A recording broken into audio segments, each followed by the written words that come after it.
Now I'd like to go over when a psychological function becomes a psychological type. So what does that mean for us in this context? We're taking a splitter's perspective on the functions in objective personality. What that means is that when Jung originally spoke about the theory behind psychological functions and psychological types, he started with functions of consciousness. Or did he start with an attitude orientation? Which one leans first? Well, if you took a look at common notation versus formal notation, you might say that the function of consciousness bears the weight of the notation in capital letters. And the attitude orientation is an attitude orientation to the function of consciousness, denoting a type.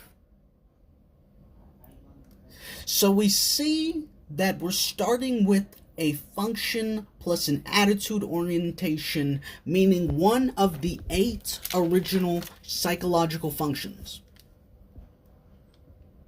Next, we move to see how by taking a splitter's conceptualization. Okay, we're just taking a look at the psychological function, but what happens when you take a splitter's conceptualization? Bam! Split. Masculine on the left, feminine on the right, or vice versa. See, that's the thing about common notation versus formal notation.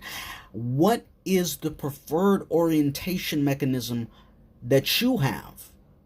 Would you put it on the left? Would you put it on the right? Would that be same or would that be different for your type cohort, for your first order type?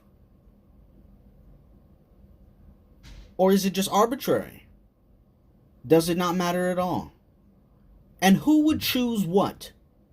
So in this context, this is common notation because we haven't decided on what the validity is to be projected upon in terms of formal notation. But formal notation is normally given by the creators of the format in objective personality. So the official objective personality theorists, or however they denote formal notation in terms of writing out psychological functions and psychological types.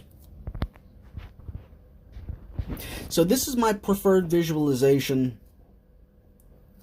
And when we pick back up, we'll jump into how the splitter's conception plays out.